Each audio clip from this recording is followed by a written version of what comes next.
시작할게요. 자, 오늘 여러분들하고 이제 고체 부분 정리를 한번 해볼 수 있도록 하겠습니다. 슬라이드를 쓸 텐데요. 어, 저쪽에 선생님이 커트를 감춰서 커트를 쓰고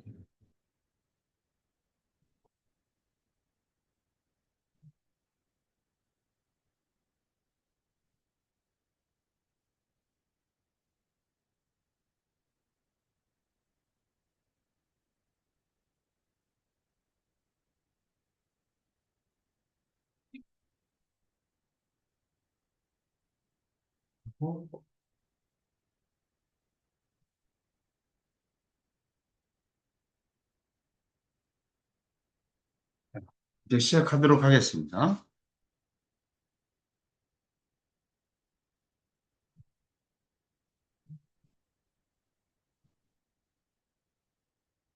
자, 이 고체 보면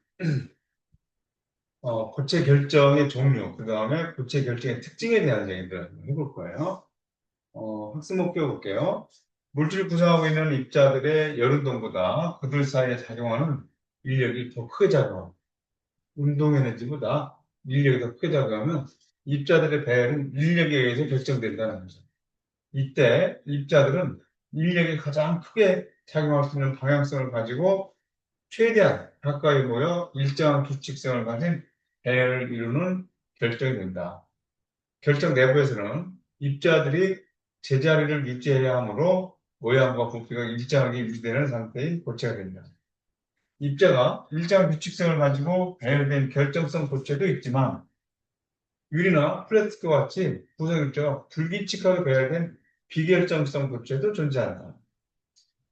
그런데 우리는 그래서 결정성 고체에 대해서 공부를 기본으로 하게 될 겁니다.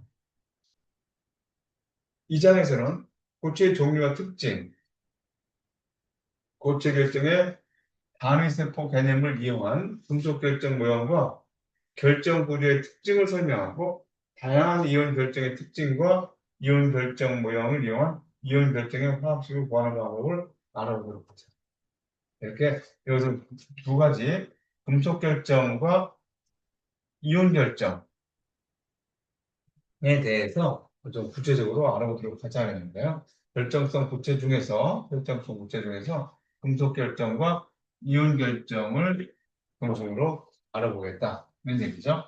그러면 넘기겠습니다.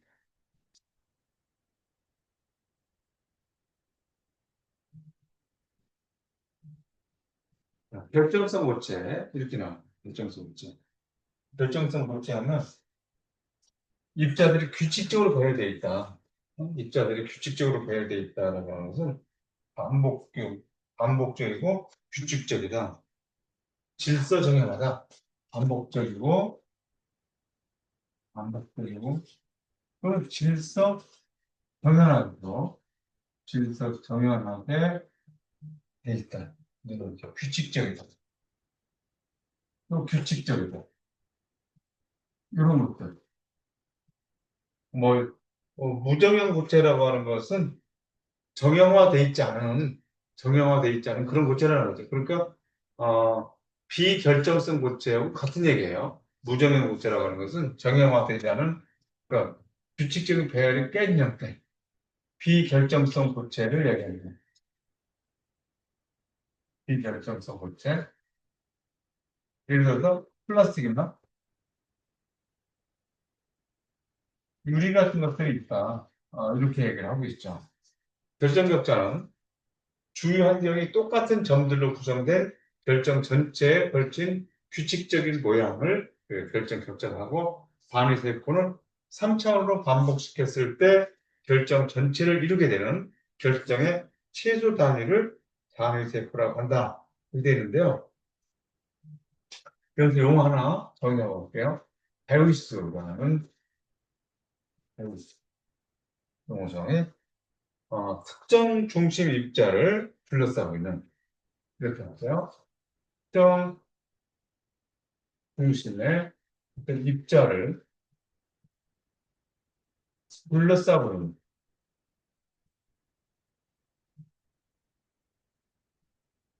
둘러싸고 있는 주변 입자 개수 중에서 주변 입자 개수 중에서 최단 거리에 있는 입자, 최단 거리에 있는 입자를 배우시라고 합니다. 최단 거리에 있는 입자 수를 우리가 배우시라고 한다. 이런 얘기예요. 그러니까 여기서 어떤 것들이 이렇게 반응세포가 규칙적으로 이런 식으로 배열되어 있다라고 하면, 이런 식으로 배열되어 있다라고 하면, 그러니까 요 입자라고 해요. 특정 중심, 어떤 요 중심, 요 입자, 요 입자를 둘러싸는 거. 주변 입자들이 있잖아요. 주변 입자들에서 가장 최대한 거리에 있는 둘러싸고 있지만 얘하고 최대한 거리에 있으면 얘, 요거, 요거, 요거. 얘는 둘러싸고 있지만 최단거리에 있지 않죠. 최단거리에 있는 애들, 얘네들이 최단거리에 있다는 거죠. 그러면 배우수가 얼마라고 얘기를 하느냐? 이런 것들의 배우수는 최단거리에 있는 것이 4개가 있으니까 배우수는 4 이렇게 얘기한다는 거예요. 배우수라는 의미 알겠죠? 어떤 것들이 규칙적으로 배열되어 있을 때 특정 중심 입자를 둘러싸고 있는 주변 입자 개수 중에서 최단거리에 있는 입자, 최단거리에 있는 입자 수를 배울수라고 한다라고 하는 것들을 이제 앞으로 지금부터 이제 계속 나올 얘기니까 여러분들이 좀 잘 기억을 해놓고 갈 수 있도록 하세요. 배울수에 대해서. 자, 넘어가서 반응세포를 우리가 단위격자라고 불러요. 단격자. 결정격자 뭐 이랬는데 단격자라고 부른다. 넘어가 보도록 하죠. 그러면 어떤 고체 결정은 어떻게 분석해내느냐는 거예요. 어떻게 분석해내느냐? 여기서 나온 것이 이제 브레그 법칙이라고 하는 건데요. 브레그 법칙이 있으면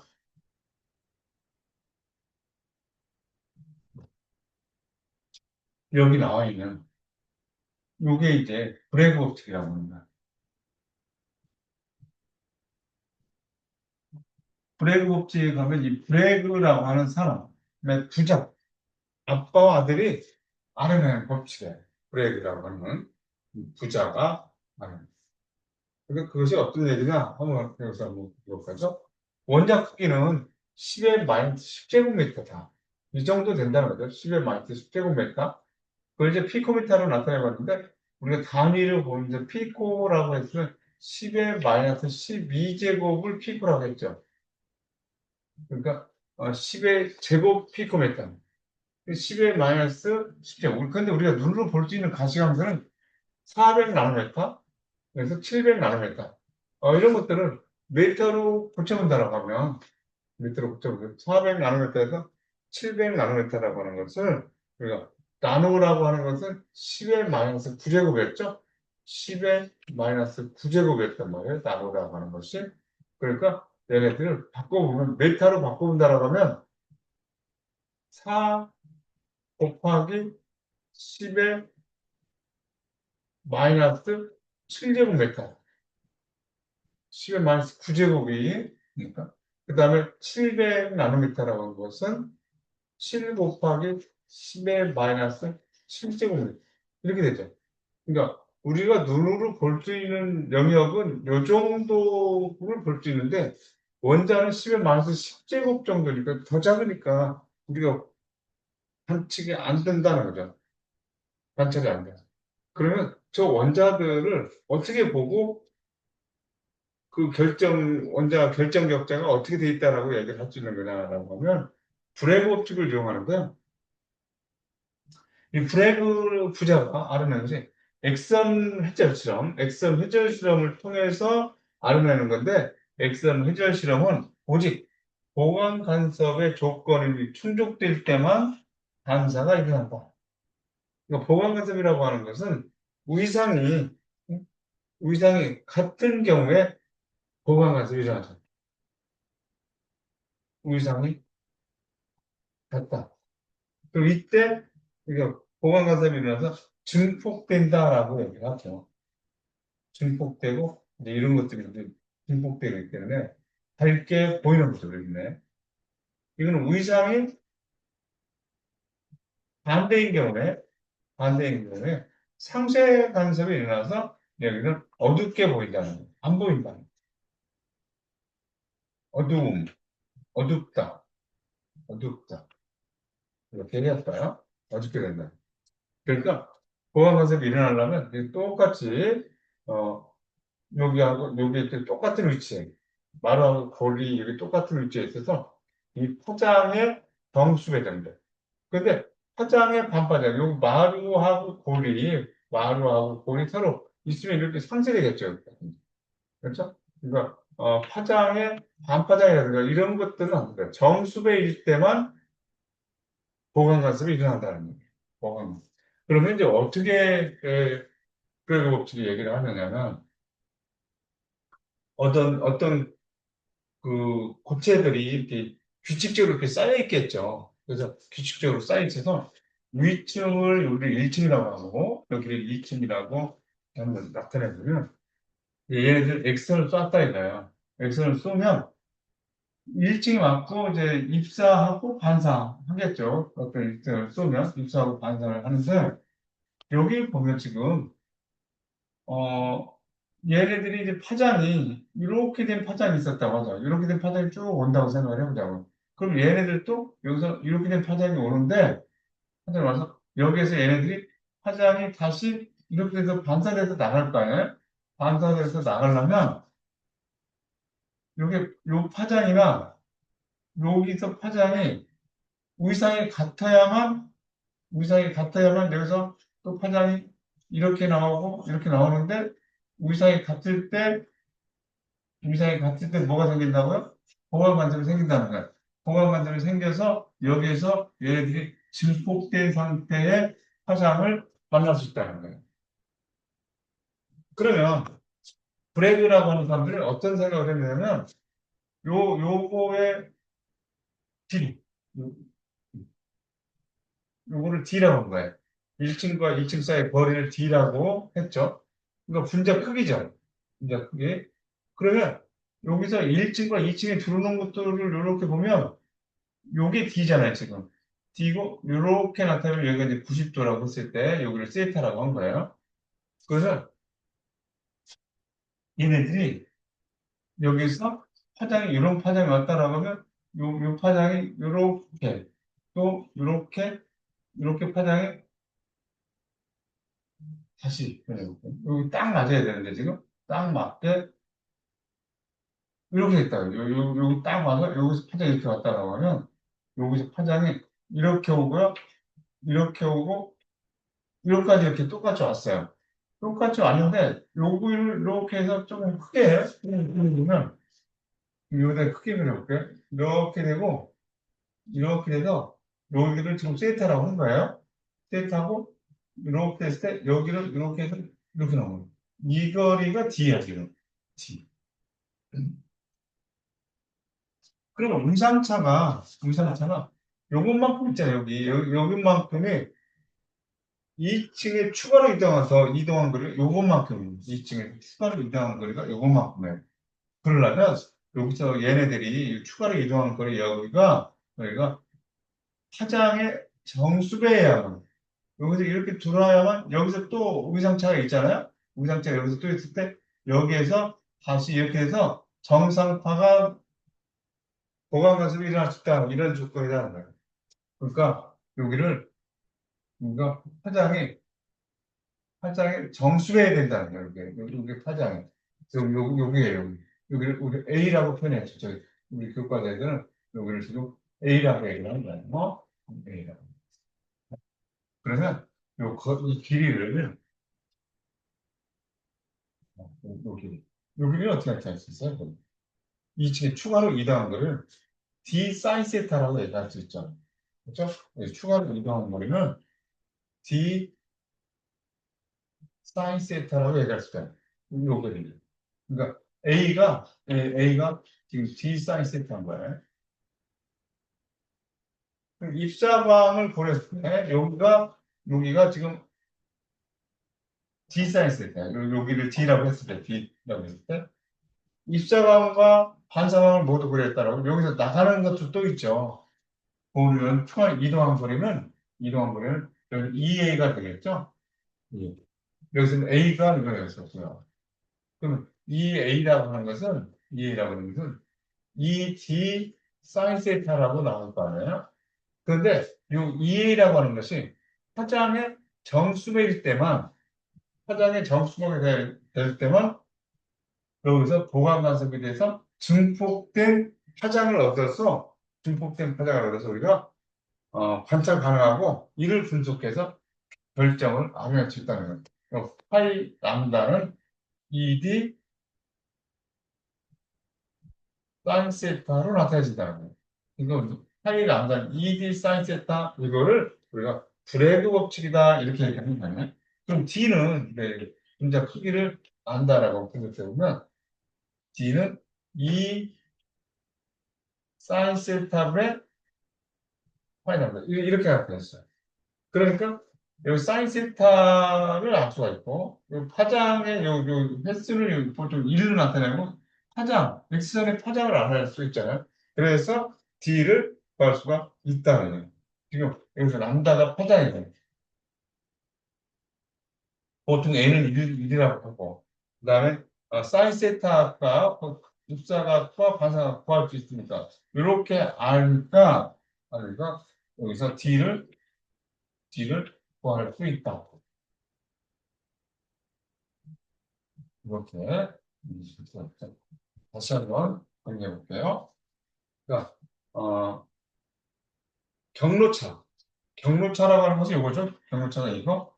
경로차가 파장의 정수배가 되면 여기 경로차가 파장의 정수배가 되면 이렇게 돼서 여기에서 보강 간섭이 일어날 수 있다는 거예요. 보강 간섭이 발생하는 거예요. 다시 경로차가 파장의 정수배가 되면 파장의 정수배가 되면 여기서 보강 간섭이 발생하고 보강 간섭이 발생하면 여기서 증폭된 파장을 관찰 가능할 수 있다. 증폭된 파장을 관찰할 수가 있고 이를 분석해서 결정의 종류를 분석하는데 활용한다. 라는 것이 이 브레이크 법칙을 얘기를 하는 겁니다. X선으로 이렇게 해서 얘기를 하고 있다라고 하는 거. 그래서 브레이크 법칙도 한번 여기 소개를 받고 가보는 거죠. 보고 파악하니까 그렇죠? 브레이크 법칙도 한번 자, 고체 결정을 분석하는 데는 브레이크 법칙이 안 나올 수 없다는 얘기예요. 넘어가 버렸지. 결정성 고체의 종류라고 하면 우리가 이것은 화학 원리를 통해서 알 수 있어요. 결정성 고체. 그러니까 화학2에서도 그게 결정 나오죠. 네? 그때 결정성 고체라고 하는 것이 분자성 고체. 그러니까 공유결합된 물질 중에서 분자성 고체라고 하는 것은 대표적인 것이 드라이 아이스 이런 것들을 얘기할 수 있죠. 분자성 결정이라고 하는 것은 드라이 아이스를 얘기하는 것. 그 다음에 얼음 같은 것들도 마찬가지예요. 얼음 같은 것들도 분자성 고체라고 한다. 공결합된 것들 중에서 얘기죠. 그 다음에 이온성 고체는 이온성 결정. 이건 이제 분자성 결정, 분자 결정 이렇게 얘기를 해요. 분자 결정. 그 다음에 이런 것들은 우리가 이온 결정 이렇게 얘기하죠. 이거는 금속 결합되어 있는 금속 결정, 금속 결정. 그 다음에 공유결합 네트워크라고 해서 표현하고 있는 것은 공유 결정, 공유 결정 이런 것들 얘기하는 거예요. 그래서 이온성 분자 결정은 뭐 대표적인 거 하나씩만 써본다라고 하면 드라이아이스 이런 거. 이온 결정은 NaCl, 소금 같은 거. 그다음에 금속 결정은 철이라든가 불이라든가 이런 것들 얘기하는 거예요. 공유 결정하면 흑연이나 다이아몬드, 지금도 얘기했어요. 흑연, 그럼 다이아몬드 이런 것들을 우리가 공유결정이라고 한다. 공유결합 네트워크는 3천 네트워크에서 서로 공유결합된 원자들을 구성이다라고 했는데 우리는 이거 화학에서 볼 수 있는 화학 2에서 볼 수 있는 분자결정, 이온결정, 금속결정, 공유결정들을 이야기를 하는데 여기서 우리가 이온결정과 금속결정을 중심으로 보겠다 이런 얘기예요. 그래서 결정성 고체의 전형적 유형들과 특징 이렇게 나왔는데요. 자, 여기서 분자 결정. 얘가 이제 분자 결정을 얘기하는 거죠. 분자 결정을 얘기하는 거예요. 걔네들은 입자가 분자로 되어 있다는 거고요. 이온 결정하면 양이온과 음이온으로 되어 있다는 거죠. 이온 결정. 금속 결정. 금속 결정은 금속 원자로 되어 있다는 거죠. 원자로 되어 있다. 그물 구조형 결정은 이게 뭐예요? 공유 결정을 얘기하는 거죠. 공유 결정을 얘기하는데 걔네들 원자로 되어 있다는 띠온이라든가 다이아몬드 이런 것들을 얘기합니다. 있어요. 그런데 여기서 원자라고 하는 또 하나 나오죠. 원자라고 나오는데 원자 결정으로 돼 있는데 얘하고 좀 구분해 봤으면 좋겠어요. 얘하고 구분하면 이것이 18조 원소들 비활성 기체의 이 고체 상태예요. 극저온 상태에서의 네온이라든가 라돈 정도의 얘네들을 얘기하고 무르고 녹는 재미 아주 작고 열빛 전기 전도성이 아주 불량하다. 비활성 기체를 이야기를 하고 있다. 비활성 기체의 저 원자들을 얘기하고 있다는 건데 일단 뭐네 가지 중에서도 요 두 가지 이온 결정과 금속 결정에 대한 이야기만 더 해보면 좋겠어요. 그다음에 여기서 이제 우리 교과서에 이제 소개해주고 있는 것이 흑연과 다이아몬드에 대한 이야기를 하고 있는데 우리 다이아몬드도 있죠. 자, 이렇게 된 것도 있어요. 여기도 우리가 다이아몬드 하면 우리가 경도라든가 우리가 녹는 점이 아주 높다는 거죠. 경도도 크고 그래서 무언가를 잘라내는 데는 다이아몬드를 이용하고 있다는 거예요. 그러니까 얘네들이 탄소를 봤을 때 얘네들은 다이아몬드라고 하는 것은 sp3 혼성, 그렇죠? sp3 혼성의 혼성 오비탈을 가지고 있고 모두가 시그마 결합으로 되어 있다는 거예요. 시그마 결합으로 되어 있기 때문에 얘네들이 매우 간단하다. 강한 공유 결합을 하고 있다는 거예요. SPO들이 혼성이고 강한 공유 결합. 강한 공유 결합을 하고 있으니까 경도라고 해요. 경도. 내가 간단하다. 강한 경도, 녹는 점, 강한 경도. 힘적인 것이 강한 경도와 또 높은 녹는 점을 가지고 있다는 거예요. 누가? 다이아몬드가 그렇다는 거예요. 다이아몬드가. 그러면 흑연은 이게 층상 구조를 이루니까 이 한 층을 이루는 것을 우리 그래핀이라고 하죠. 그래핀. 한 층을 떼어내서 사용하는 거. 그래핀이라는데 얘는 한 층을 보면 지금 우리가 이제 탄소가 6번이잖아요. 그러면 1s2, 2s2, 2p의2 이렇게 했는데 1s, 2s 혼성 오비탈 얘기할 때 우리 이렇게 했던 거 기억하죠, 여러분들? 2s에 2개, 2s에 2개 이렇게 되는 거죠. 이렇게요. 그런데 얘네들은 어떻게 되느냐? sp2죠. 여기서. 그죠? 그러니까 여기서 혼성 오비탈 얘기하려면 sp2 하면 이렇게 되고 요 p 오비탈 하나 이렇게 나와야 되겠죠. 그래서 요 네 개의 전자가 하나, 둘, 셋, 넷. 그래서 여기에서 sp2 혼성 오비탈을 가지고 여기서 2p 오비탈이 되는 거죠. 2p 오비탈 하나 남았죠? 그래서 얘네들이 무슨 결합을 형성하냐면 그래서 2p 오비탈이라고 하면 얘네들 이 sp2로서 시그마 결합을 만들어질 것이고요. 시그마 결합을 만들어지고 요것이 2p 오비탈에 있던 얘네들은 파이 결합을 하겠죠. 파이. 그런데 쟤네들이 파이 결합을 하는데 비편제가 됐을 것이다. 얘네들이 여기서 수표비탈에 다 있는데 비편적 전체적으로 골고루 퍼져 있다는 거죠. 파이결합 해서 예, 파이결합도 있는데 얘네들이 비편제화 되어 있을 것이다. 그런 얘기예요. 그러니까 우리는 걔네들이 지금 어떤 판이라고 할까요? 우익판, 판. 그러니까 한 판의 안쪽에서 한 판의 안에 볼 때 시그마 결합도 있고 파이 결합도 있으니까 시그마 결합을 하고 있다. 시그마 결합이라고 하는 것은 강한 결합으로 되어 있다. 이렇게 하고 있어요.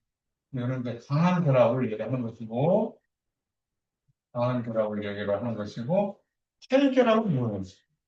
파이 결합. 파이 결합이 있기 때문에 전기 전도성이 있다. 이렇게 얘기했습니다. 이것 때문에 전기 전도성이 있다. 이렇게 얘기했습니다. 그리고 얘를 파이 스태킹이라는 말이 있어요. 파이 스태킹이라고 하는 것은 뭐냐면, 여기서 이제 비편제가 돼 있잖아요. 비편제가 돼 있고, 얘도 비편제가 돼 있을 거 아니에요. 그러면 얘네들이 여기서 이렇게 육각형 모양이 이렇게 보인다라고 하면 얘네들이 층이 흐트러져 있다는 거예요. 지금 또 다른 육각형은 이렇게 돼 있다는 거죠. 지금. 여기 육각형이 이렇게 있으면 얘네들이 이 육각형이 똑같은 위치에 있지 않다는 거예요. 똑같은 위치에 있지 않고 판이 어긋났다 이거예요. 판과 판의 육각형이 판하고 판이 어긋나 있다. 어긋나 있다. 어긋나 있어요. 요것을, 요것을 비편제와 여기 얘네들하고 해서 이거를 타임스태핑이다. 이런 용어를 써서도 얘기를 하고 있어요. 지금 한 4세경가요?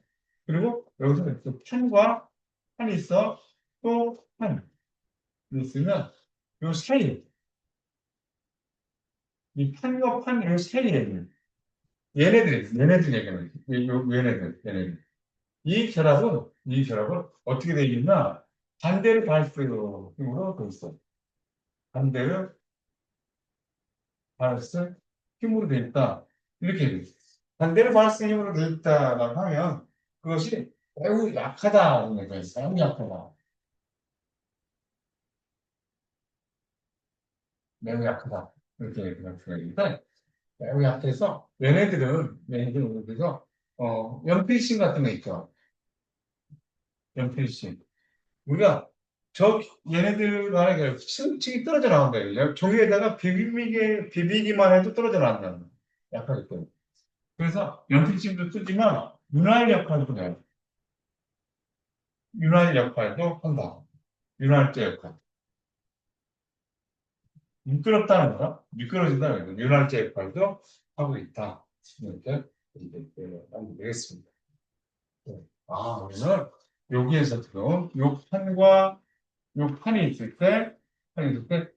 내에서는 sp2 혼성 오비탈을 가지고 있고, 시그마 결합을 하고 있고, 그 다음에 요 EP6에 있던 것이 파이 결합을 형성하는데 비편제가 되어 있어서 전기전도성이 있다는 거예요. 전기전도성이 있고,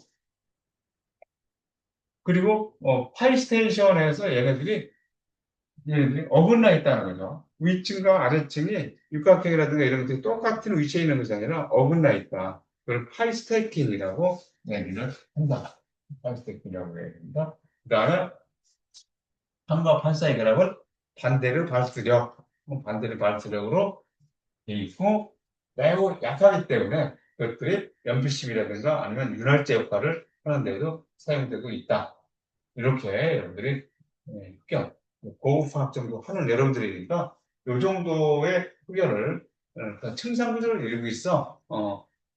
전기 단전성이 있어. 이 정도가 아니라 이렇게 해서 한번 구체적으로 정리해 놓는 것도 좋을 것 같습니다. 그래서 얘가 이제 흑연인데 경도는 매우 부드럽죠. 이건 자꾸 경도는 흑연은 매우 약한데 다이아몬드는 매우 가장 단단하다 하는 거고. 그 다음에 녹문점은 이제 4,100도씨 정도, 그리고 녹문점이 매우 높다. 얘네들은 전기 전도성도 있다. 전기 전도성이 높다. 얘는 전기 전도성이 없다. 이 정도 차이를 여러분들이 기억을 했으면 좋겠습니다. 우리 교과서에 나와 있는 그런 내용들이에요. 어,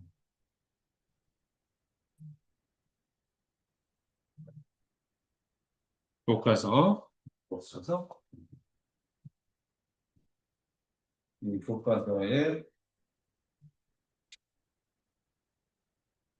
96쪽, 96쪽에 보면 환상구조인 흑연과 다이아몬드에 대한 그림 이렇게 나와 있습니다. 넘어갔고 이제 고체 결정의 특징. 고체 결정이 이제 두 가지 하겠다고 했죠. 금속 결정과 이온 결정에 대한 이야기를 해보겠습니다. 결정들을 자세히 보니까 아름답더라는 거죠. 아름답다.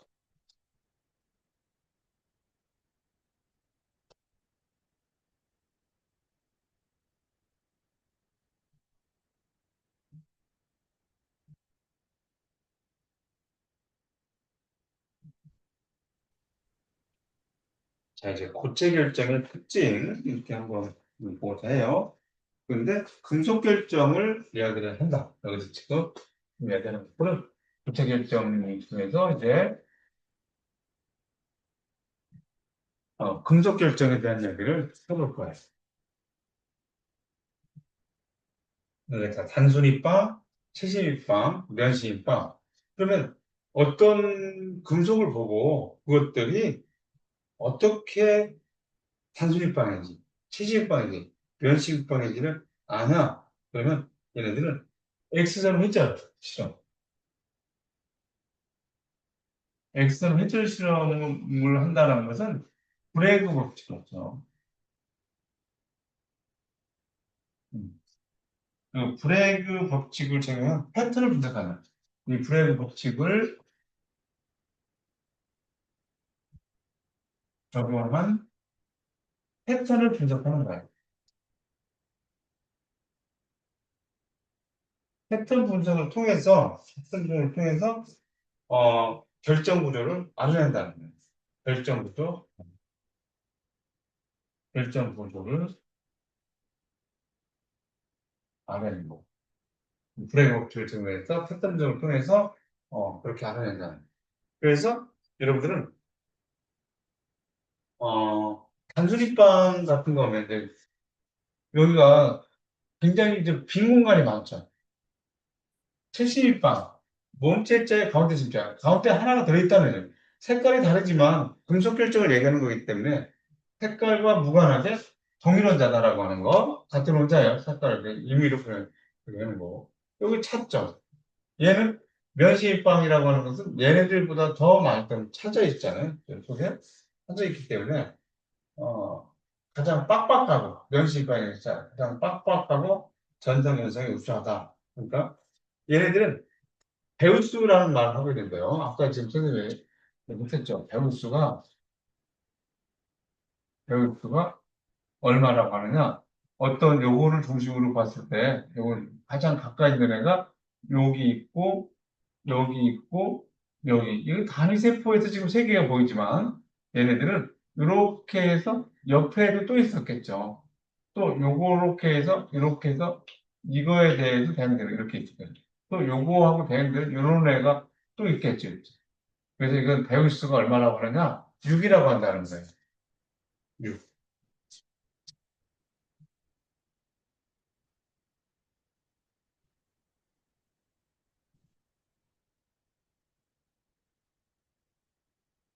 배울 수가 예를 들면 6이에요. 6이고, 그 다음에 밀도가 어떨 것 같아요? 빈 공간이 많으니까 밀도가 낮다. 낮은 밀도를 가지고 있다. 얘는 얘보다는 그렇겠죠. 얘는 배울 수가 얼마나? 배울 수. 얘를 중심으로 보다. 그냥 가장 가까이 있는 게 우윗면에 4개, 아랫면에 4개가 배울 수가 한다고 합니다. 배럴수가 8이고 얘들은 쟤보다는 밀도가 좀 높겠지만 움직일 수 있는 공간이 좀 넉넉하죠.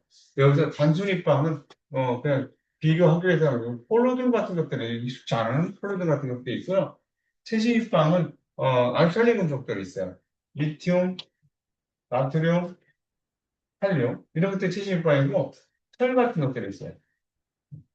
그래서 얘네들은 움직일 수 있는 공간이 입자들이 움직일 수 있는 공간이 많기 때문에 구조적 응용에 적합하고 구조적 응용에 적합해요. 채식입방은 구조적 응용에 적합한 특징을 가지고 있어요. 텅스테인이나 이런 것들까지. 그럼 철 같은 것들은 우리가 어디서 많이 쓰냐면 건축 자재로 많이 쓰잖아요. 건축 자재로 많이 쓰잖아요. 이렇게 쓸 수 있다는 거죠. 채식일방. 그런데 얘네들은 아니죠. 건축 자재를 쓸 수가 없죠. 그러니까 결정 구조를 보고 결정 구조로 모든 것을 다 결정하는 것이 아니라 물론 결정 구조를 보고 이런 특징적인 철 같은 것들은 건축 자재를 쓰고 이렇게 얘기할 수 있어라고 얘기하지만 모든 것들이 다 그런 것이 아니라 개별 원자들의 특성과 전자배치나 화학적 성질을 모두 다 고려해서 사용하는 거예요. 하지만 결정 구조를 보고 이런 정도로 얘기할 수 있다. 모든 것이 결정 구조만 보고 판단하는 것은 아니다. 이렇게 이해 안 되겠어요. 니네들 배우스 좀 복잡해. 여기 그러면 얘를 중심으로 봤을 때 가장 가까이 있는 애가 이거 보이죠? 요 면에 중앙에 있는 면심빵입니다. 여기 또 얘 있는 요 면에 있는 요거 그다음에 요 면의 뒷면에 있는 요거 이 보이잖아요. 근데 이렇게만 있는 게 아니라 요거를 중심으로 해서 이걸 중심으로 해서 면을 생각해 본다라고 하면 요거에서 요 면과 같은 경우를 생각하면 이렇게 해서 이렇게 해서 이렇게 해서 요 면 네 개의 면이 나왔어요. 이게. 그럼 이런 똑같은 애들이 네 개가 있을 거다. 그러면 또 요 면과 같은 면이 또 나오겠죠. 몇 개가 나오겠어요? 네 개가 나오고 네 개가. 그렇죠? 이렇게 가야 되겠지? 네 개가. 그러면 요거 같은 애들이 또 네 개가 있을 거다. 요 면과 같은 애들이 또 네 개가 나오겠지. 이렇게, 이렇게. 그림 보기 복잡하지만, 예, 선생님이 그림을 다시 해놨어요. 그러면 여기서 한 면에 대해서, 요거에 대해서 같은 것이 이렇게 해서 네 개. 또, 요 윗면과 같은 면이 네 개 있어, 또 네 개. 요 뒷면에 있는 면하고 같은 네 개에서 네 개. 그래서 얘네들은 배우수가 얼마라고 얘기하느냐? 배우수가 12라고 얘기를 합니다. 제가 다시 한번 볼까요? 12. 그러니까 얘네들은 가장 빡빡하죠. 빡빡하게 채워져 있다는 거죠. 빡빡하고 채워져. 빡빡히, 빽빽히 채고 채워져 있다. 빽빽히 채워져 있다. 그러니까 얘네들을 누구를 면시입방하면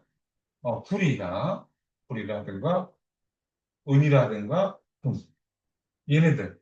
그러니까 면시일방은 뭐에 적합하면 전기 및 기계적 응용에 적합하고 전기 및 기계적 응용에 적합합니다. 이렇게 해요. 네. 그러니까 전성과 연성도 우수하겠죠. 빽빽하니까 변형해서 전성과 연성 이런 것도 우수한 특징을 가지고 있다는 거예요. 하지만 각각의 원소들의 전자배치나 여러 가지 특징으로 전체적인 성질은 결정된다는 거예요. 이렇게 결정 구조만 가지고 보는 것이 아니라 그렇죠? 근데 이런 애들이 면식방이야. 이런 애들은 70일방이야를 볼 수 있는 것은 엑슨 회절 실험을 통해서 불의 법칙을 적용한 패턴 분석을 통해서 어느 정도 알 수 있다는 거예요. 이렇게. 넘어가볼게요.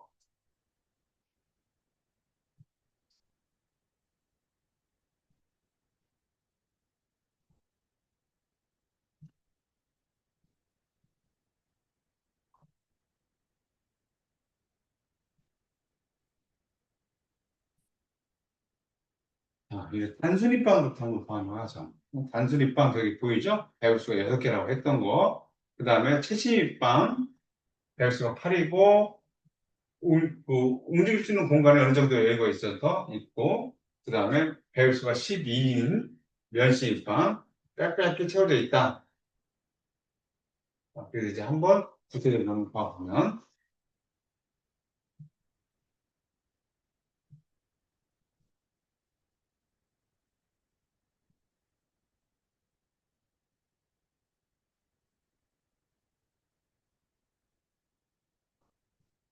자, 이렇게 6면체, 정육면체의 꼭 시점에 또 분자들이 하나씩 있는 상태고 단위 격자를 만든다고 하면 이렇게 자르면 거죠. 정육면체를 만든다라고 생각하면 정육면체를 만든다고 생각하면 이런 모양이 만들어진다는 거예요. 단위세포가. 그래서 이 단위세포에 들어있는 것들을 보면 요 8분의 1자리가 있죠. 요게 이제 한 번 잘라지면, 구가 한 번 잘라지면 2분의 1이 될 것이고, 또 한 번 잘라지니까 4분의 1, 또 한 번 잘라지니까 8분의 1짜리예요. 8분의 1짜리가 8개가 있다는 거예요. 그래서 8분의 1짜리가 8개가 있으니까, 얘네들 원자 하나 있는 거랑 마찬가지라는 거예요. 원자 하나 있는 거랑 마찬가지. 그 다음에, 얘네들이 이제 배우수가, 여기서 이제 6이라고 나왔죠. 그래서 배우수가 6이라고 나왔는데, 이거 잘 보이지 않죠. 선생님이 이런 거를 준비해 봤어요. 아까 했지만, 요걸 중심으로 해서, X축에 하나, Y축에 하나, Z축에 하나 있어서, 요거 해서 배수가 6이다. 이렇게 나타낸다는 겁니다. 그럼 얘네들은 어떻게 쌓이느냐? 어떻게 쌓이느냐? 그랬을 때, 요거를 흰색으로 쓴 것을 1층에 쌓인 것을 얘기하고요. 그 다음에,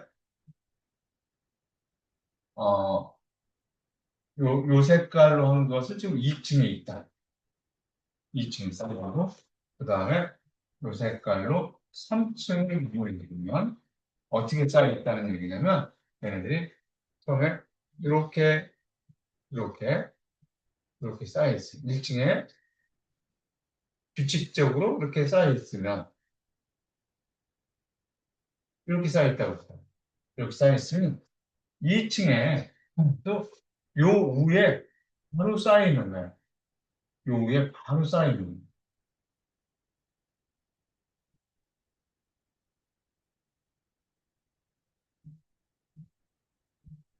이렇게 쌓여 있어요.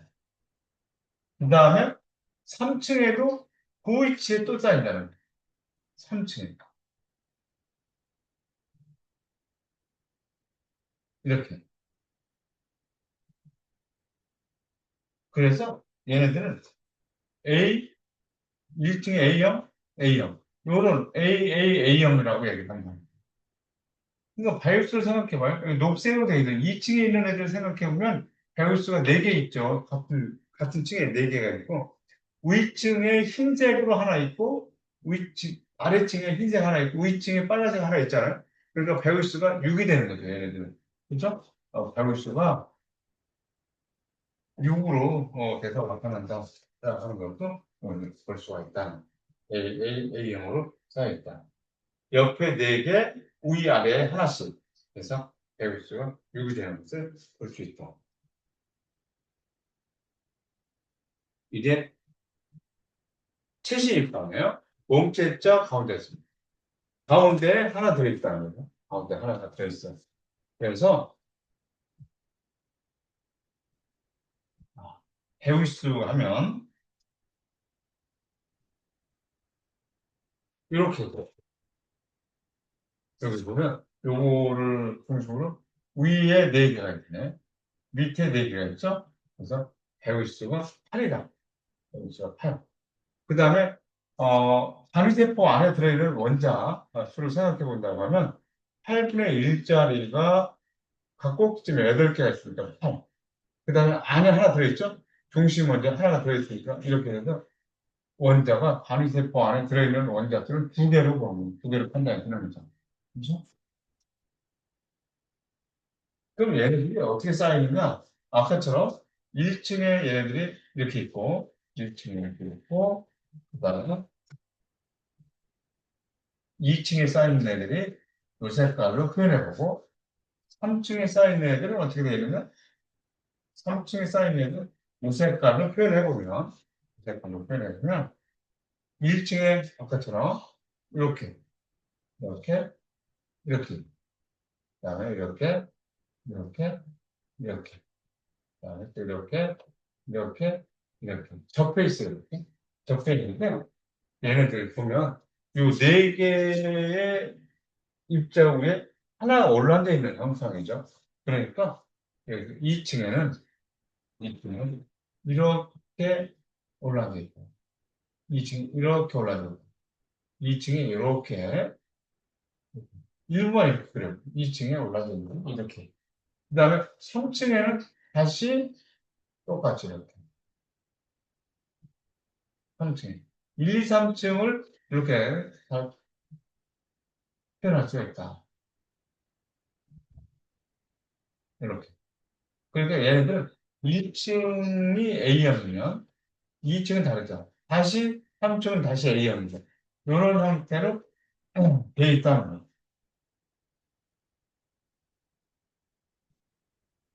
이렇게 배에 쌓여 있다. 그래서 여기서 배울 수는 이렇게 8 이렇게 얘기한다는 거. 이렇게 얘기한다는 것도 기억하고 그 다음에 이제 면시입방 볼까요? 면시입방 가장 빡빡하게 채워져 있다라고 했어요. 가장 빡빡하게 채워져 있다. 그러니까 면에 있다, 면 위에 있다. 그래서 얘를 배울수가 아까 10이라고 했잖아요. 배울수가 10이라고 했는데 그래서 선생님이 준비한 자료를 같이 보면 이렇게 요거를 중심으로 봤을 때 요걸 중심으로 봤을 때 요게 이제 배울수 가장 가까이 있는 애니까 그런데 각 면이 다 이렇게 있을 거다는 거죠. 계속 단위세포들이 연결돼 있으니까 네 개가 있고 그 다음에 또 요 뒷면에 요거를 중심으로 봤을 때 요거하고 같은 위치에 있는 애들이 네 개가 있어요. 그죠? 네 개가 있고 또 여기서 봤을 때 요거를 중심으로 봤을 때 요거하고 같은 위치에 있는 애들이 각 네 개가 또 있다는 거예요. 그래서 총 배우수가 12개가 나온다는 거예요. 그죠? 그래서 배우수가 총 12개가 보이는 그림으로 따로따로 이렇게 보이는 이런 모양을 이렇게 있다. 그 다음에 얘네들은 항해특별 쪽에 들어있는 원자 수는 8분의 1짜리가 8개 있잖아요. 박곡지 8개. 그 다음에 반 잘라진 거죠. 2분의 1짜리가 각 면에, 6개 면에 있으니까 얘는 4개가 들어있는 원자가, 방위세포 속에 들어있는 원자가 4개. 그러니까 굉장히 빡빡하게 들어차 있는 그런 모양이다. 굉장히 빡빡하게 들어차 있는 그런 모양입니다.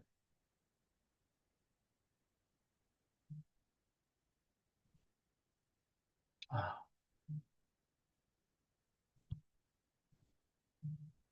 지금 여러분들, 지금 선생님이 출석 확인을 좀 하고 있는데요. 음, 진짜 안 오는 학생이네요. 오늘 안 오면 지금 어렵죠. 그죠? 끝까지 여러분들 유종의 미를 거둘 수 있도록 빠지지 않고 들어와야 됩니다. 자, 그러면 얘네들은 좀 어떻게 배치됐다는 얘기냐? 얘네들은 어떻게 배치됐다는 얘기냐? 선생님 글을 여기다 갖다 놨습니다. 어떻게 배치됐느냐? 사실 1층을 이렇게 그려. 1층, 1층, 그 다음에 이렇게 그려서 여기 2층이야. 그다음에 이렇게 그려서 여기 3층이야. 그러면 1층에 이렇게, 이렇게, 이렇게, 또 이렇게, 이렇게, 이렇게, 이렇게, 이렇게, 이렇게 배치됐다고 하면 얘네들은 2층에는 어떻게 배치되느냐? 요게 지금 요거하고 요거 사이에 이렇게 들어와 있잖아요. 그죠? 요거하고 요거 사이. 여기에 있다는 거예요. 요 사이. 요 사이에. 이런 식으로 돼 있다는 거예요. 그리고 3층은 또 어떻게 되느냐? 여기. 그 위에 똑같이 올라져 있는 1층하고 똑같은. 이거 얘네들도 그 모양으로 봤을 때는 어떻게 되겠어요?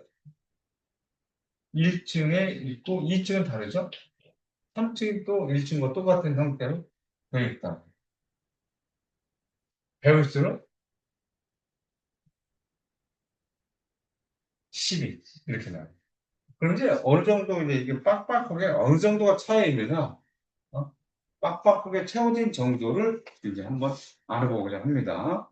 그것을 여기 좀 쉬었다가 하도록 할게요. 7시에 만나서 다시 시작하는 걸 하겠습니다.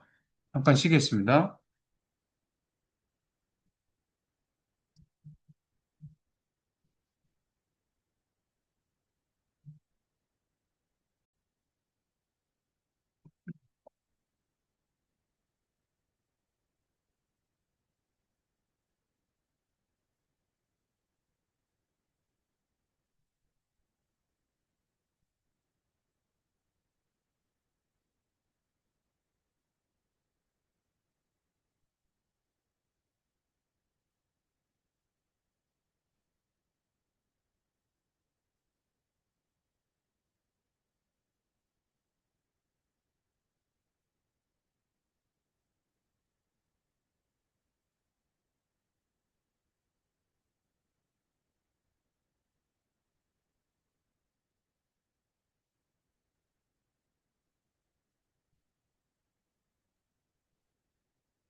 네, 여러분들 7시 됐네요.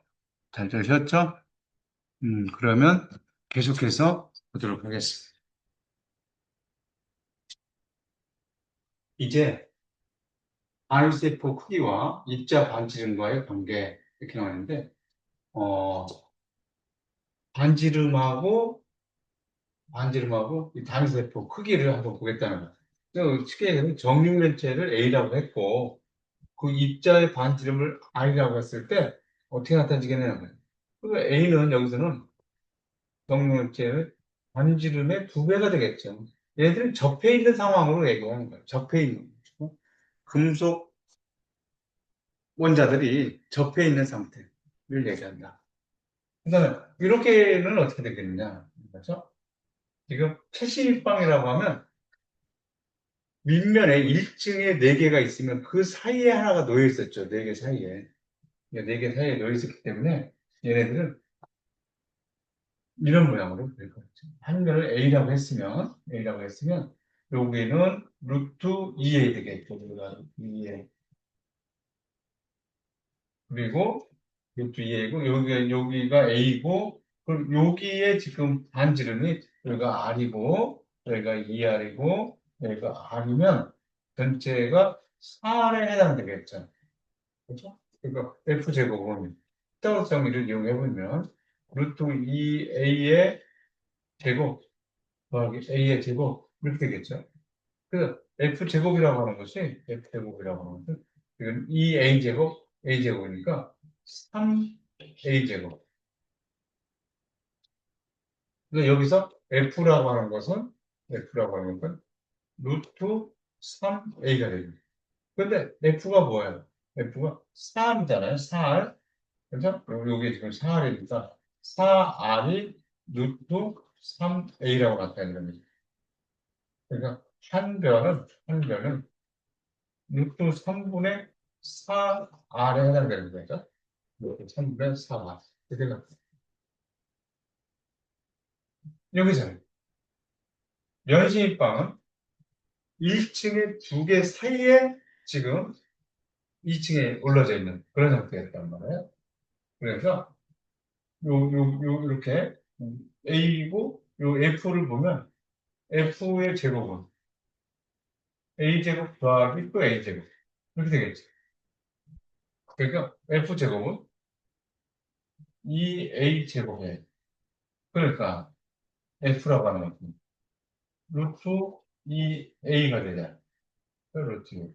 그러니까 그 루트 F라고 하는 것은 그러니까 여기가 R이고 여기가 R이고 여기가 2R이고 여기가 R이니까 4R이죠. 4R은 루트 2A 이렇게 되네요. 따라서 A는 그래서 2 루트 2가 되겠죠? 루트 2분의 4니까 2 루트 2 R 이렇게 나타나요. 아 그렇구나 라고 최신일방에서 그러면 이제 그래서 우리가 점유율 입자 점유율이 어떻게 되느냐 라고 하는 것을 다시 한번 보면서 보도록 하죠. 네, 입체적으로 이제 그려졌는데 지금 여기에 단순입방이라고 했을 때는 단순입방일 때는 그 단위세포 안에 들어있는 원자 개수가 몇 개라고 했냐면 한 개라고 했다고 생각해요. 그러니까 입자 점유 비율 그다음에 입자 여기다 하나 써볼게요. 입자 점유 비율을 알아보려면 무엇분의 무엇분해라고 해야 되겠어요. 지우고 다시 한번 여기 나올 거예요. 무엇분해라고 해야 되냐면 단위세포의 부비분해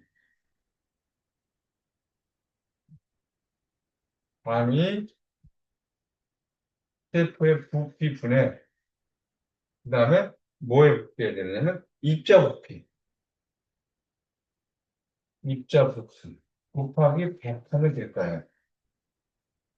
그러면 여기 A는 아까 뭐라 했냐면 A는 요 하나의 반지름을 I라고 했을 때 2R 되는 거 아니에요? 2R. 그러면 요거의 부피는 어 단위세포 부피예요. 단위세포 부피. 단위세포 부피는 어떻게 되느냐? 2R의 세제곱. 2R의 세제곱. 이렇게 되겠죠? 2R의 세제곱. 그래서 그럼 입자의 부피는 어떻게 되냐? 입자 부피는 9라고 생각했을 때 3분의 4 파이 R세제곱 되죠. 그런데 여기에 그거에 해당되는 것이 한 개 들어있는 거나 마찬가지야. 한 개가 어떻게 나온 거죠? 8분의 1 곱하기 8. 그래서 이제 이렇게 나온 거죠, 이게. 이게 요거잖아요. 그럼 입자 점유 비율은 어떻게 나타내냐? 입자 한 자씩만 쓰죠. 점유 비율은 무엇분의 단위세포 부피분의 이 R의 세제곱분의 이렇게 되겠죠? 이 R의 세제곱분의 3분의 4 8 R 세제곱 이렇게 나타냅니다. 그리고 곱하기 100 이렇게 해보면 대략 52.4 나옵니다. 근데 대략 52.4%가 나옵니다. 이렇게 돼 있다는 점유 비율이 이렇게 된다는 거죠. 그러니까 점유 비율이 높을수록 더 꽉 찼다는 거예요. 그러니까 더 강하고 안정적이겠죠. A를 알아보려면 A를 알아보려면 어떻게 하면 되겠냐면 그래서 C제곱은 A제곱 더하기 B제곱이에요. 그런데 B가 곧 A제곱이죠. 그러니까 얘네들은 2A제곱이 되겠죠. 2A제곱 돼. 그러면 D제곱이 지금 반지름이 다 같이 있으니까 지금 D제곱은 C제곱 더하기 B제곱 이렇게 되는 거죠. A제곱. 한전이 A제곱. 그러니까 C제곱이 2A제곱이니까 3A제곱이라고 나와지는 거죠. 3A제곱이라고 나와. 그러니까 D는 루트 3A라고 나온 거야. 근데 D가 뭐예요? D가 4R이잖아, 지금. D가 반복 4개, 4R은 루트 3A가 되는 것이고, 그래서 A라고 하는 것은 루트 3분의 4R 되는 거죠. 3분의 1가 루트 3분의 4R. 아까 얘기했던 거예요. 그러면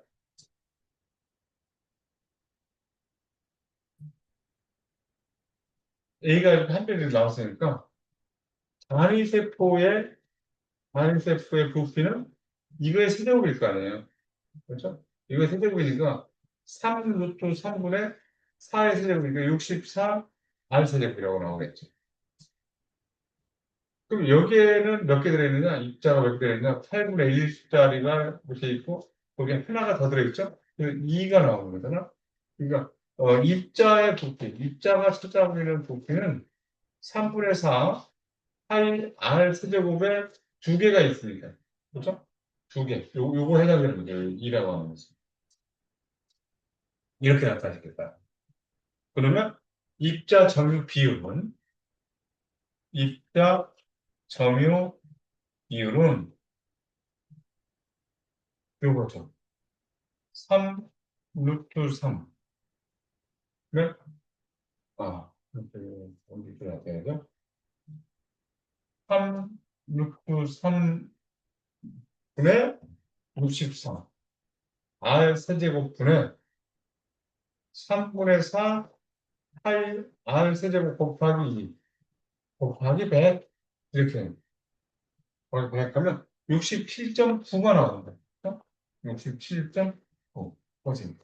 그러니까 점유 비율이 얘보다는 밀도가 작았잖아요. 얘가 그 가운데 하나 더 들어가 있으니까 60.9%의 점유 비율을 차지하더라는 거죠. 여기서도 마찬가지죠. C제곱은 A제곱 더하기 B제곱 그러니까 이 A제곱 될 거예요. 이 A제곱이라고 될 거죠.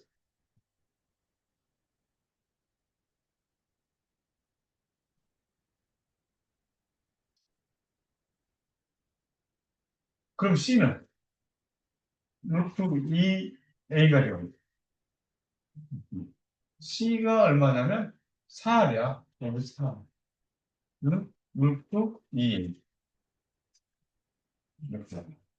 그래서 A라고 하는 것은 A라고 하는 건 2 루트 2 R. 이렇게 해서 A라고 하는 거지. 그러면 우리가 바이세포의 부피는 2 루트 2의 세제곱 되니까는 그러니까 8 루트 8. 이게 루트 8이잖아요. 그러니까 8 루트 8 R의 세제곱 이렇게 되겠네. 그 다음에 입자 부피는 어떻게 되느냐? 어떻게 된다 했죠? 8분의 1 곱하기 8 더하기 2분의 1 곱하기 6. 그래서 4에 해당되는 거예요. 요거. 그러니까 입자 부피는 3분의 4 파이 R의 세제곱인데 이걸 4개가 있다는 거죠. 그래서 입자 점유 비율은 어떻게 나타진다는 거예요? 8루트 8루트 8 R 세제곱 분의 3분의 4 파이 R 세제곱 곱하기 4 여기 떠있죠? 곱하기 100 하면 이것이 대략 얼마 나오냐면 74%. 이렇게 나온다. 그러니까 면시입반은 가장 빡빡하게 차려져 있고 입자 점유 비율이 더 크다. 입자 점유 비율이 더 크니까 입자 점유 비율이 클수록 입자 점유 비율이 크다면 입자 점유 비율이 클수록 좀 더 강하고 안정적이다. 더 강하고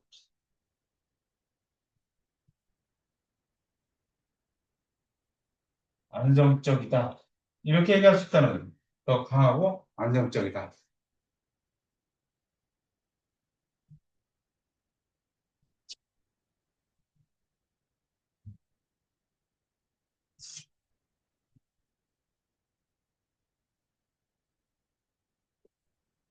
그래서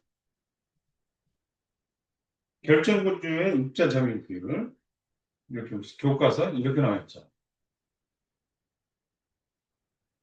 그런데 이제 체제입방이 68.5 우리가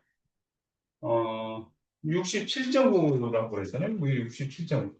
여기도 우리가 이제 67.9로 바꾸고 거기서 67.5라고 했으니까 이 정도로 뭐 차이가 얼마 나지 않지만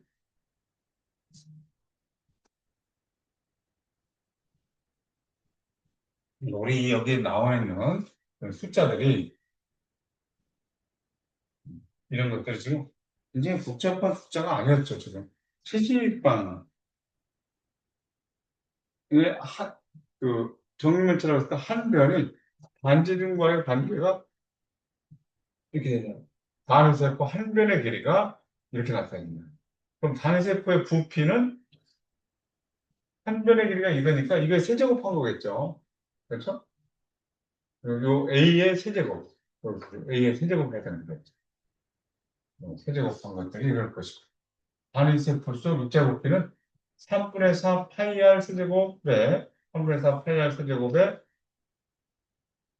단순입방에는 하나가 들어있는 거고 그걸 두 개, 네 개가 들어있는 거예요.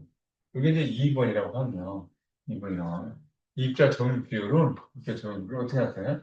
1분의 2죠. 곱하기 100 해서 나온 것이 얘네들이라. 그래서 입자 정유 비율이 크죠. 그래서 입자 정유 비율 요 값이 더 클수록 더 안정적이고 안정적이고 상하다. 이렇게 이해를 하면 되겠다. 정유 비율이 클수록 더 안정적이고 더 강하다. 이렇게. 그러니까 입자 정유율이 밀도나 안정성에 영향을 끼치는 애다는 거예요. 밀도나 안정성에 영향을 끼치는 애다. 그래서 이렇게 한번 구해보는 것도 의미가 있다. 이제 금속 결정에서 끝냈고요. 이제 이온 결정에 대해서 한번 알아볼 거예요. 금속 결정하고 이온 결정의 차이는 금속 결정은 거기에 들어있는 입자들의 크기가 다 동일하겠죠. 같은 원자니까. 근데 이온 결정은 양이온과 음이온이 결합해서 만들어진 결정이기 때문에 그 크기가 다르다는 거예요. 그러니까 다를 때 규칙적으로 배열했을 때 그 틈새가 나온다는 거예요. 자, 그래서 이온 결정은 음이온 격자를 형성하고 음이온이 격자를 형성하고 그 틈새에 양이온이 들어간다는 거예요. 양이온이 배수되는 거예요. 음이온이 격자를 형성한다는 얘기는 보통 양이온보다 음이온이 크죠. 음이온이 커요. 왜냐면 양이온이라고 하는 것은 전자를 잃어서 반지름이 작아지는 걸 알고 있죠, 여러분들이. 원자보다 반지름이 작아지고 음이온은 음이온은 전자를 얻어서 전자를 얻어서 원자보다 이온 반지름이 더 커지잖아요. 그렇죠? 그러니까 음이온이 더 크다. 이거. 보통 양이온보다 음이온이 더 크다. 그래서 양이온과 음이온 사이에 인력이 작용하겠지. 양이온과 음이온 사이에 인력이 작용한다. 그리고 틈새 자리에 채워진 양이온과 음이온은 여기 지금 이렇게 틈새 자리, 요거를 얘기하는 거예요. 틈새 자리에 채워진 조그만 게 양이온, 큰 게 음이온이라는 거예요. 채워진 양이온과 음이온은 서로 접하고 있다. 서로 접한다. 틈새 자리에 채워진 양이온과 음이온은 접한다. 그래서 음이온수에 대한, 음이온에 대한 양이온의 비율, 음이온에 대한 양이온의 비율은 배울수를 예측하는데 이용됩니다. 조그만수록, 요 양이온이죠. 조그만 게 양이온. 양이온이 조그만수록 그걸 둘러쌀 수 있는 입자가 수가 작아지겠죠. 클수록, 그렇죠? 요 값이 클수록 배수수가 더 커지는 거예요. R 플러스. R-라고 하는 것은 음이온 반지름, R 플러스라고 하는 것은 양이온 반지름을 얘기하는데, 저 값이 클수록 배수수가 커진다. 저 값이 커졌다는 얘기는 양이온의 크기가 커졌다는 얘기죠. 양이온의 크기가 커졌고, 조그만 것들은 그걸 둘러싸는 입자, 즉 배의 수가 작아지고, 그것이 커지면 둘러싸는 음이온들의 배의 수가 많아진다는 거예요. 배의 수가 더 많아진다. 이렇게 여러분들이 이해를 하고 하면 되겠네요. 그래서 그 틈새 자리라고 하는 거. 규칙적으로, 틈새 자리는 규칙적으로 배열했을 때 배열되어 생기는 빈 공간. 규칙적으로 배열되어 생기는 빈 공간. 처음 보는 얘기니까 한번 적어볼까요?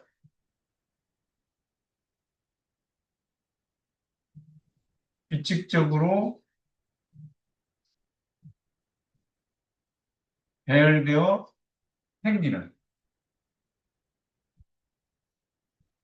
빈 공간을 얘기합니다. 큰 것이 음연이에요. 큰 것이 음연. 거기에 양이온이 빈 공간에 배치된다. 그러면 이것들의 음이온과 양이온의 비율이 어떻게 되느냐? 중심을 연결합니다. 중심을 연결해보면 이렇게 나타나시겠어요. 여기서 이렇게 내려오면 이렇게 되겠죠. 수선의 발광하죠. 그러면 여기까지는 음이온의 반지름이고 여기는 양이온의 반지름이잖아요. 그럼 여기 중심에서 여기다가 다시 수선의 발을 내려본다라고 하면 직각삼각형이 만들어지겠죠? 직각삼각형이 만들어지고 요 각은 30도로서 결정되겠다. 그러면 이거를 이용해서 여기 R하고 R-고 음이온의 반지름분의 양이온의 반지름의 비율을 삼각형 틈새 자리라고 했을 때는 얼마가 더 얻어지느냐라는 건데 여기다가 선생님이 이거를 한번 그려볼게요. 좀 크게 그려보도록 하자. 지금, 어, 지금 음이온의 반지름을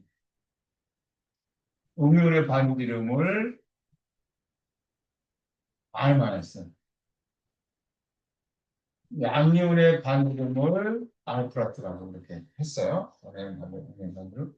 그래서 여기다 이렇게 해서 하나 만들고, 이렇게 하고, 지금 이렇게 하는 거예요.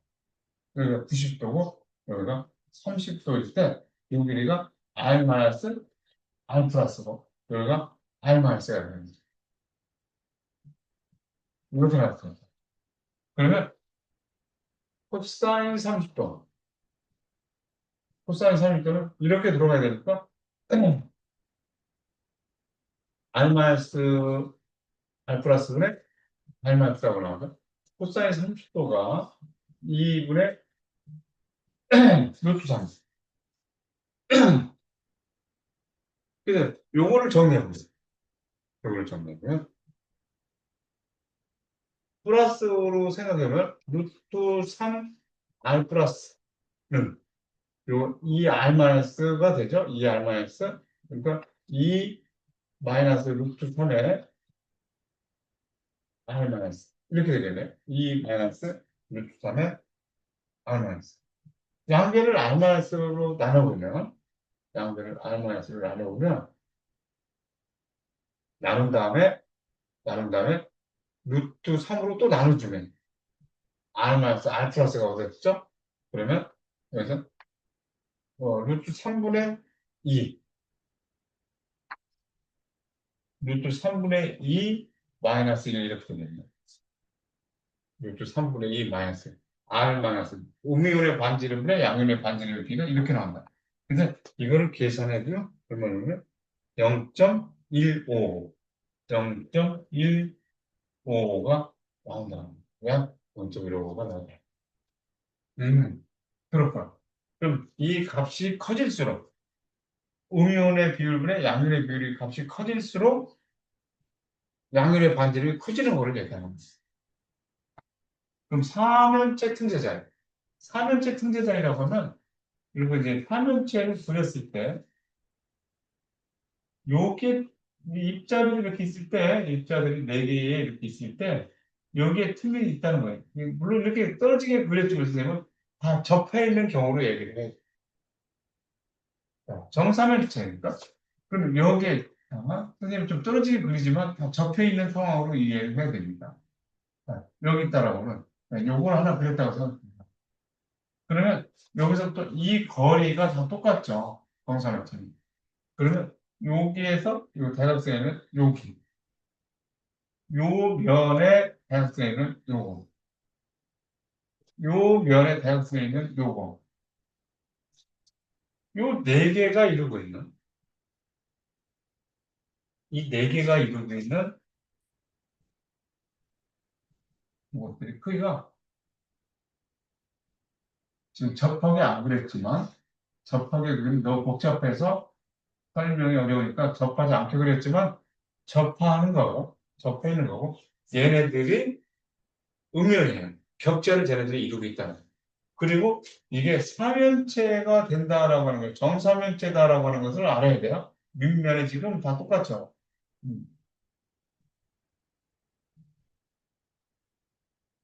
그러면 이게 접해 있으니까 음면의 반지니까 이게 이 R-가 되겠죠. 이 R-가 되면 이 삼각형에서 여기는 루트 2 R-가 되지 않겠어요? 얘가 요 길이가 이렇게 요 길이는 2 R-라고 생각하면 그러면 삼면체의 틈새는 어디서 나타나느냐? 틈새는 요거하고 요거를 연결한 요 사이에서 틈새가 나타날 거라는 거예요. 양이온 틈새가 여기서 나타날 거라는 거예요. 얘는 음이온이잖아요. 그럼 요 길이는 반지름으로만 표현해보면 반지름 요게 이제 R 플러스가 되겠죠? 여기 R 플러스. 얘는 R 마이너스 아니야? 그러면 여기서 R 마이너스 R 플러스 R 마이너스 요 R 플러스. 근데 여기도 R 플러스죠. 이 R 플러스네.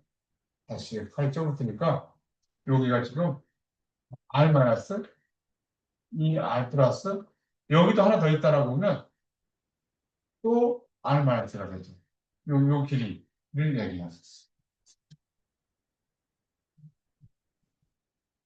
그러면 요 대각선의 길이를 여기가 지금 여기 지금 이 R 마이너스잖아요.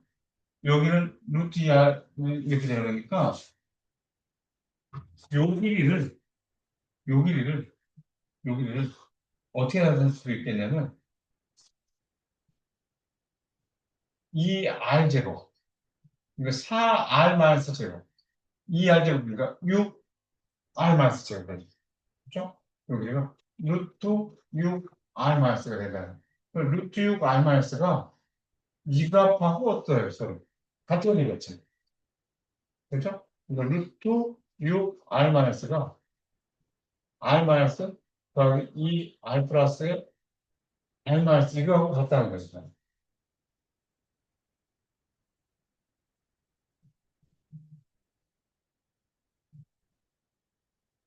그러면 그렇죠.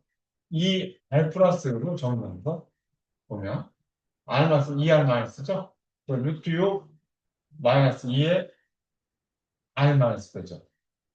그럼 R 마이너스 양들을 나눠보면 그리고 2로 나눠보면 얘네들 2분의 루트 6에 마이너스 1 되거든요.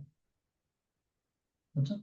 3일대 침대절에서 양형 반지름과 음연의 반지름의 비율을 이렇게 나타낼 수가 있겠다면 2분의 루트 6 마이너스 1이라고 그러면 이거는 0.225가 나와.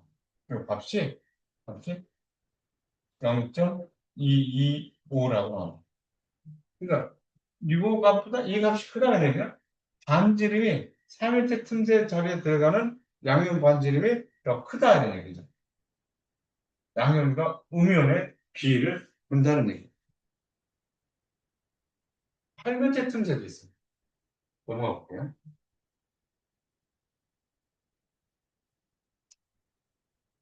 이걸 지워보세요.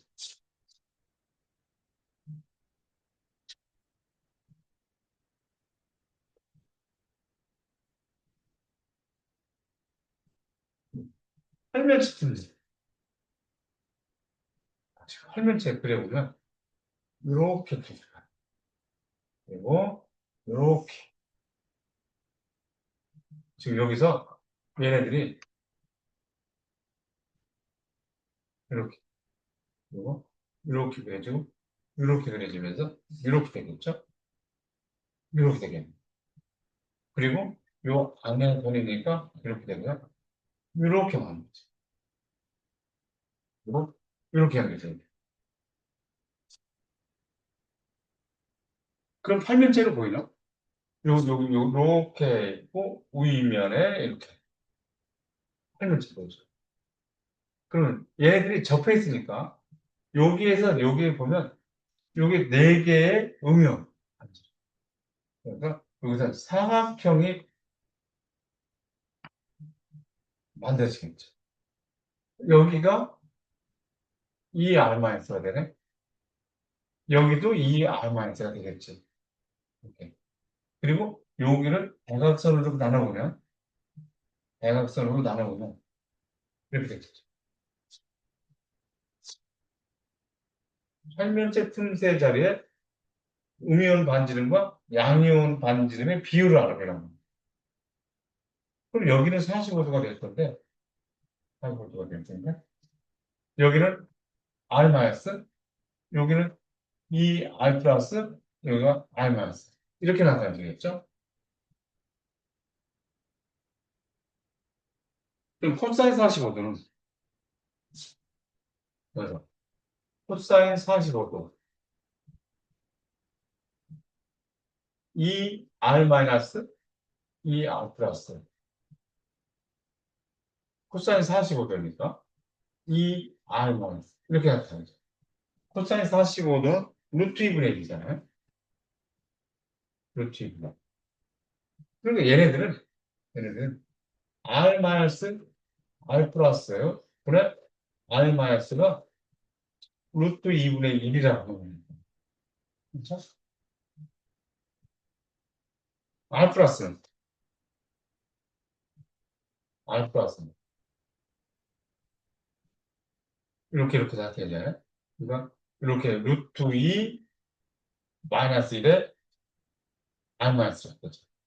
그러니까 R 마이너스 분의 R 플러스는 루트 2 마이너스 이거는 우리가 알고 있겠네. 루트 2는 0.414, 1.414. 그러니까 빼보면 0.414가 된다는 거. 한일제 틈새 자리에 양이온과 음이온의 비가 저렇게 나타나죠. 그 다음에 육면체 틈새.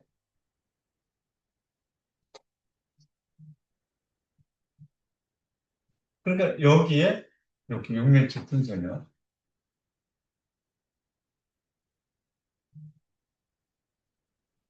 이렇게 음이온들이죠. 음이온. 그런데 얘네들이 틈새 자리가 어디냐? 어디서 나오겠냐면 요거의 대각선이 만나는 여기에서 양이온이 나오는 거예요. 그럼 요거는 얼마예요? 2R 마이너스죠. 여기도 2R 마이너스. 그럼 여기는 1대 1대 루트이니까 2 루트 2 R 마이너스 되겠죠? 여기는 2 R 마이너스. 그럼 요거는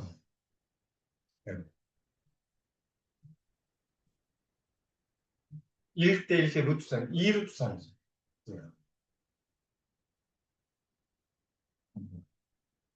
2 루트 3. 네, R. 2 루트 3 R 마이너스하고 나타나지. 네, 뺐다. 2 루트 3 R 마이너스.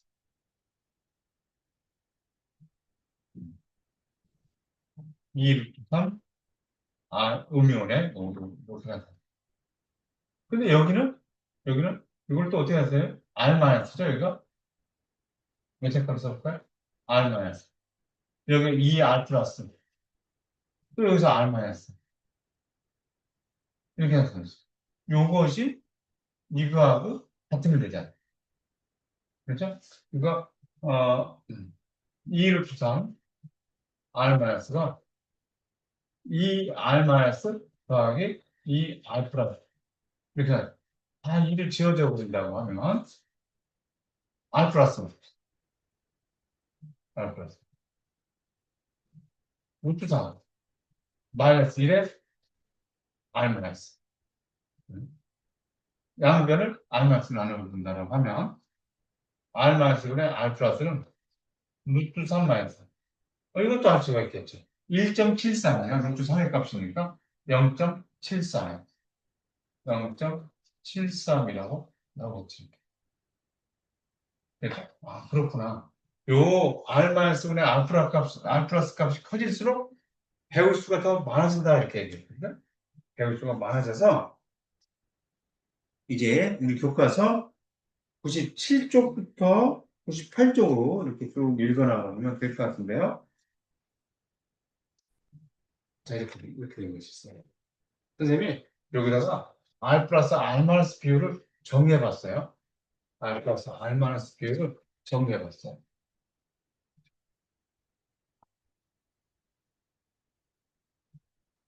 어떻게 정리했냐면 지금 0.15보다 크고 0.25보다 작다. 그러면 얘는 배우수가 3에 해당되는 것이다. 배우수가 3이라는 것은 삼각형 모양의 여기에 틈새가 있다는 거죠. 틈새가 이렇게 있다. 틈새 들어간 것이 양면이에요. 틈새 들어간 것이. 그 다음에 배우수가 3일체 구조를 이루고 있다는 것은 여기서 배우수가 이렇게 해서 이렇게 돼서 여기에 틈새가 있다는 거예요. 틈새. 배열수가 6이라고 하면 단지 좀 순한 걸 얘기하는 거죠. 배열수가 8면체굴이라고 했죠. 8면체굴이면 여기다가 이렇게 그린 다음에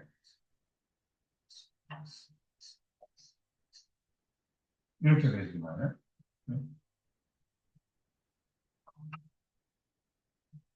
이렇게 8면체 그려서 여기에 힘세죠. 그 다음에 배열수가 8이라는 것은 입방구조라고 했죠. 단순 입방구조, 최신 입방구조, 면시 입방구조를 얘기하는 그런 것들이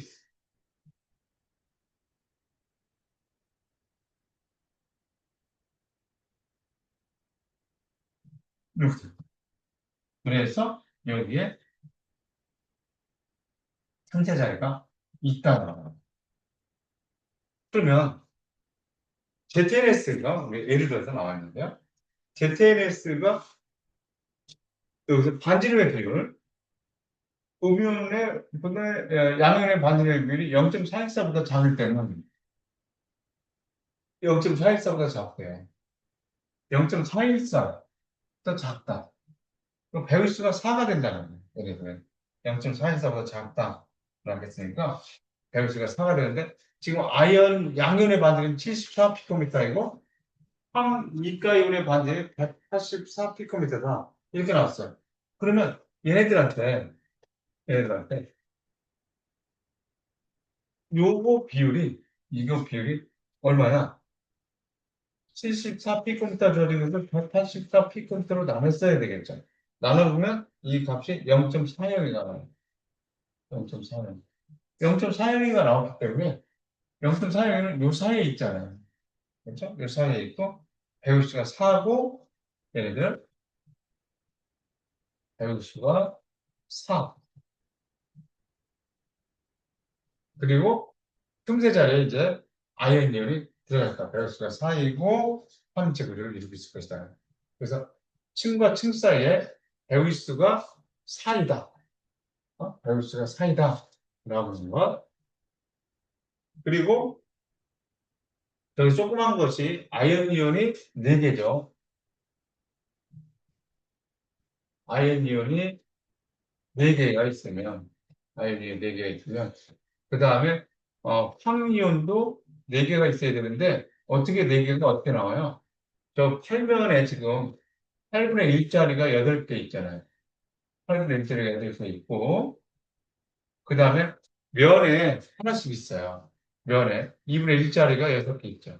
그래서 황이온 4개가 나온다. 요게 4개, 요게 4개. 그래서 이연결합 물질은 1대1의 비율로, 박스컵 같은 비율은 1대1의 비율로 결합되어 있다. 이렇게 됩니다. 음이온분의 양이온의 비율을 지금 소개하고 있는 거예요. CSCA를 보면 여기서 요거를 계산해 보면 양이온이 지금 167이죠. 167피코미터. 167피코미터에 음이온의 반지름 181피코미터. 이거를 계산해 보면 얼마 나오냐면 0.923이에요. 0.923. 0.923 나왔다는 얘기는 요 부분이에요. 배울수가 8인 거예요. 네, 0.73보다 크다라고 하는 것은 배울수가 8. 여기 있죠. 요런 거 배울수가 8이잖아요. 그러면 CS의 저기서 세슘의 한계가 있어.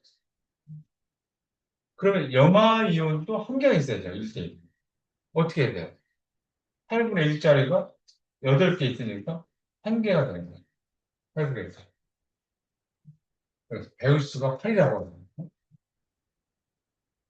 양이온 반지름, 음이온 반지름이 주어진 것은 양이온 반지름의 음이온 반지름의 비율을 통해서 0.732보다 크다라고 나온 것은 그 기준이었을 때 0.732가 나온 것은 평면체 결정에 나왔던 거죠. 틈새, 평면체 틈새가 그 다음에 염화 소듐으로 가보면 염화 소듐 어떻게 보면 지금 염화 소듐을 이야기하기 위해서 지금 우리 틈새 자리까지 얘기하고 있지 않나 싶어요. NaCl처럼 반지름 비율이 0.414보다 큰 경우, 0.414보다, 근데 여기다 하나 있는데, 0.414보다 큰 경우에 양면 그림 2-31의 NaCl처럼 평면체 틈새 자리에서 안정적이다는 거죠. 지금 나트륨이온의 반지름이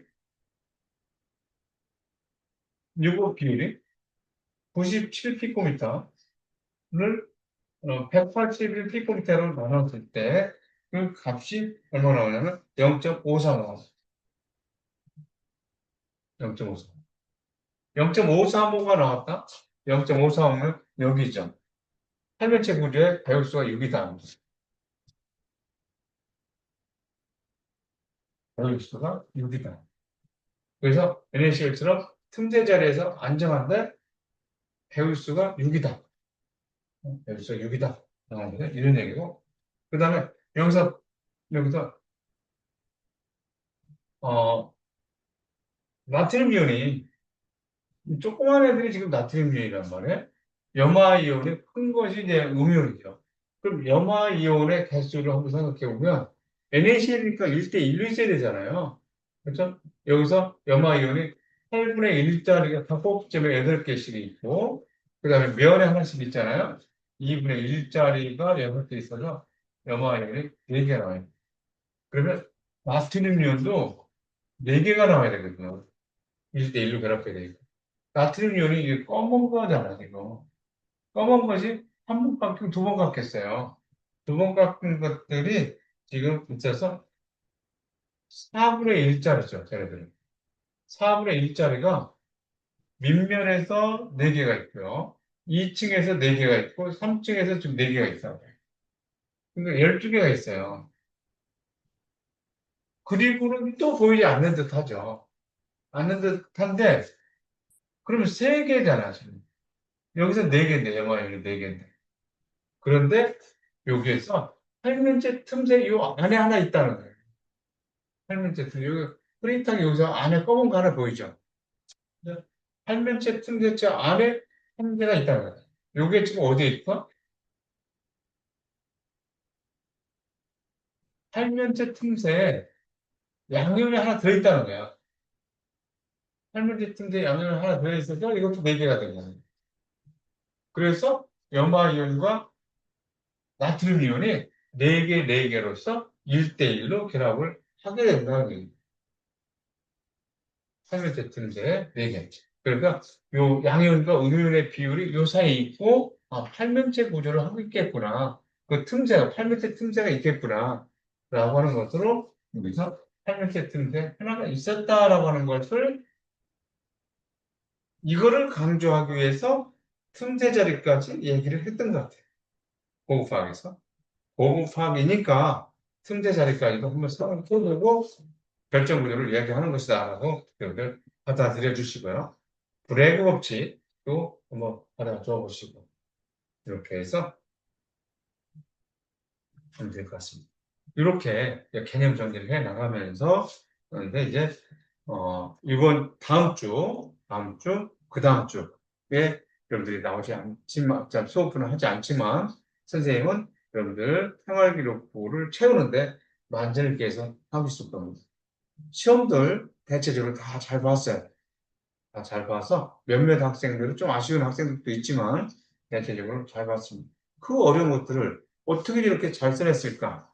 쌤, 여러분들 대단하다라고 생각하면서 채점을 했습니다.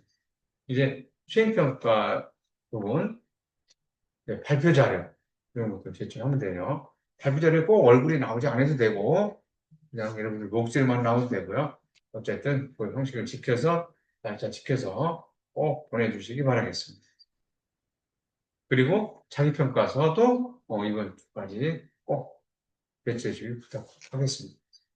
오늘 수업이 조금 빨리 끝났는데요. 학교 기말고사 시험 준비 철저히 하고 기말 시험 끝나고 만나서 고급화 수업을 계속 해나가도록 하겠습니다. 그러면 선생님 여기서 마칠게요. 안녕. 네, 수고했습니다, 여러분. 수고하셨습니다. 네, 고마워요. 여기 채팅방에